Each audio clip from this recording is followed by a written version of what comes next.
Questioner: is the practice of yoga always conscious, or can it be quite unconscious, below the threshold of awareness?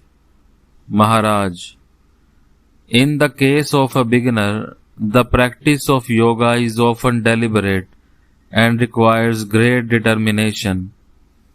But those who are practicing sincerely for many years are intent on self-realization all the time, whether conscious of it or not. Unconscious sadhana is most effective because it is spontaneous and steady.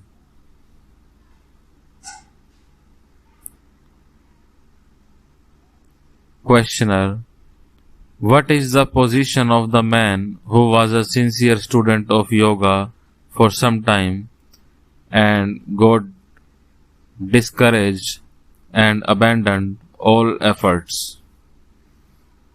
Maharaj: what a man appears to do or not to do is often deceptive. His apparent lethargy may be just a gathering of strength. The causes of our behavior are very subtle. One must not be quick to condemn, not even to praise. Remember that yoga is the work of the inner self on the outer self. All that the outer does is merely in response to the inner. Questioner: still the outer helps. Maharaj: how much can it help and in what way? It has some control over the body and can improve its posture and breathing. Over the mind's thoughts and feeling it has little mastery, for it is itself the mind. It is the inner that can control the outer. The outer will be wise to obey.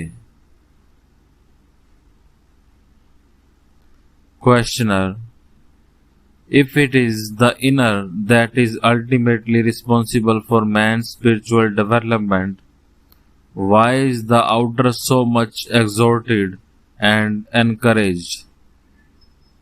Maharaj: the outer can help by keeping quiet and free from desire and fear. You would have noticed that all advice to the outer is in the form of negation. Don't stop, refrain, forego, give up, sacrifice, surrender, see the false as false. Even the little description of reality that is given is through denials. Not this, neti, neti. All positives belongs to the inner self, as all absolutes to reality. Questioner: how are we distinguish the inner from the outer in actual experience? The inner is the source of inspiration. The outer is moved by memory. The source is untraceable, while all memory begins somewhere.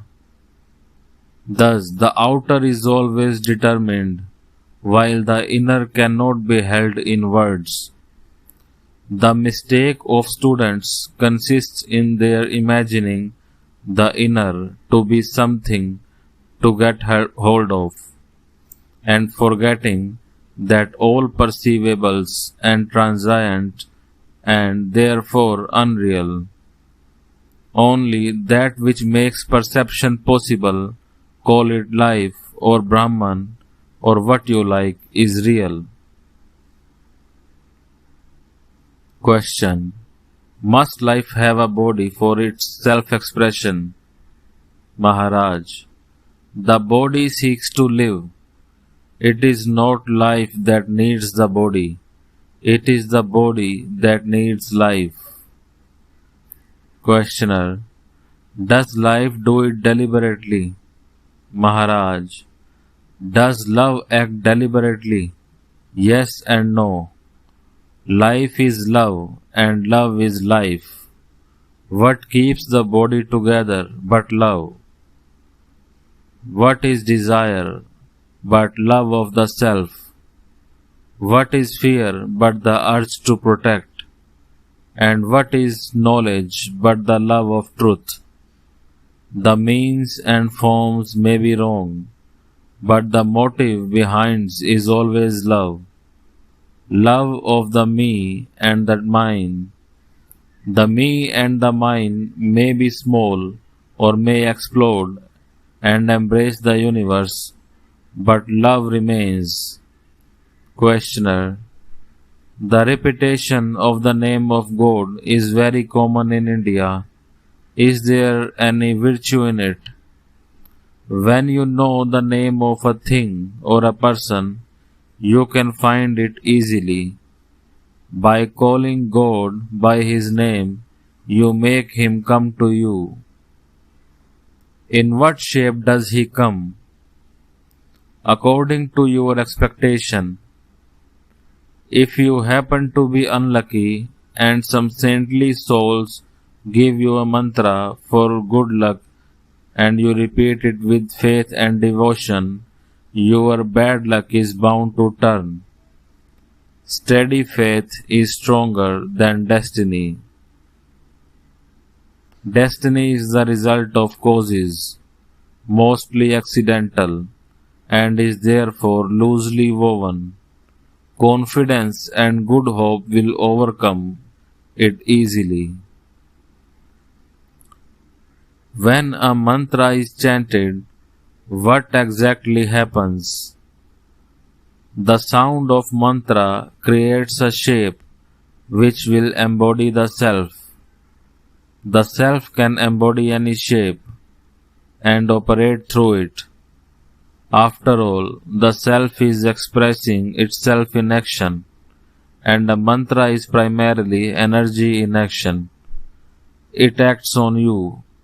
It acts on your surroundings. The mantra is traditional. Must it be so? Maharaj, since times immemorial, a link was created between certain words and corresponding energies, and reinforced by numberless repetitions. It is just like a road to walk on. It is an easy way. Only faith is needed. You trust the road to take you to your destination. Questioner: in Europe, there is no tradition of a mantra except in some contemplative orders. Of what use is it to modern young Westerners? Maharaj: none, unless he is very much attracted. For him, the right procedure is to adhere to the thought that he is the ground of all knowledge, the immutable and perennial awareness of all that happens to the senses and the mind. If he keeps it in mind all the time, aware and alert, he is bound to break the bounds of non-awareness and emerge into pure life, light and love.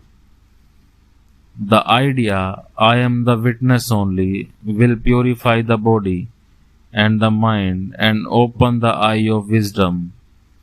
Then man goes beyond illusion and his heart is free of all desires, just like ice turns to water and water to vapor, and vapor dissolves in air and disappear in space.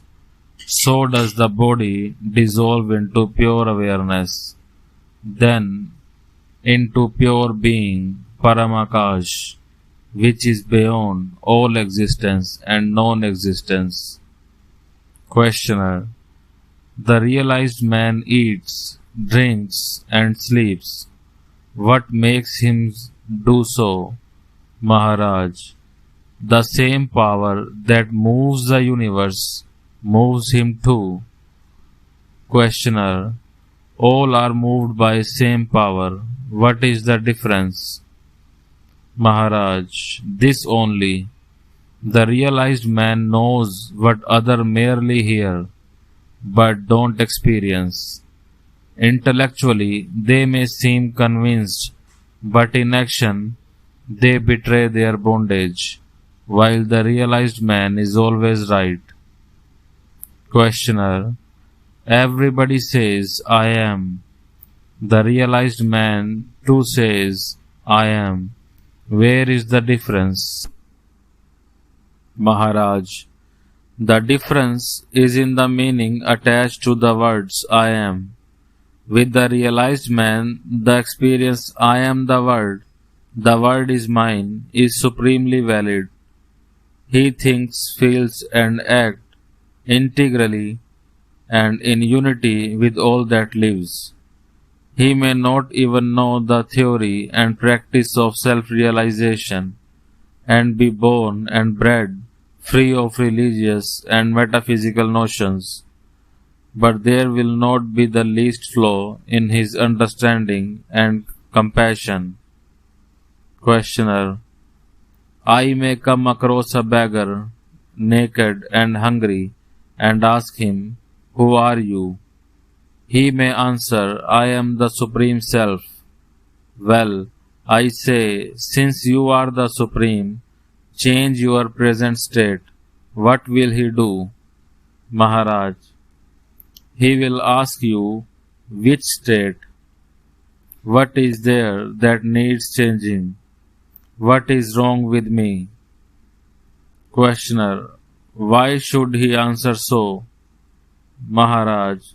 Because he is no longer bound by appearances. He does not identify himself with the name and shape. He uses memory, but memory cannot use him. Questioner. Is not all knowledge based on memory? Maharaj. Lower knowledge, yes. Higher knowledge, knowledge of reality, is inherent in man's true nature. Questioner. Can I say that I am not what I am conscious of, nor am I consciousness itself? Maharaj. As long as you are a seeker, better cling to the idea that you are pure consciousness, free from all content. To go beyond consciousness is the supreme state. Questioner. The desire for realization, does it originate in consciousness or beyond? Maharaj. In consciousness, of course, all desire is born from memory and is within the realm of consciousness. What is beyond is clear of all striving. The very desire to go beyond consciousness is still in consciousness. Questioner. Is there any trace or imprint of the beyond on consciousness? Maharaj. No, there cannot be. Then what is the link between the two? How can a passage be found between two states which have nothing in common? Is not pure awareness the link between the two? Even the pure awareness is a form of consciousness. Then what is beyond?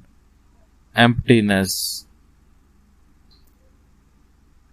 Emptiness again refers only to consciousness. Fullness and emptiness are relative terms. The real is really beyond. Beyond not in relation to consciousness, but beyond all relations of whatever kind. The difficulty comes with the mind, state. The difficulty comes with the word, state. The real is not a state of something else. It is not a state of mind or consciousness or psyche, nor is it something that has a beginning and an end, being and not being. All opposites are contained in it, but it is not in the play of opposites. You must not take it to be the end of transition. It is itself, after the consciousness as such as no more. Then words I am man or I am God have no meaning. Only in silence and in darkness can it be heard and seen.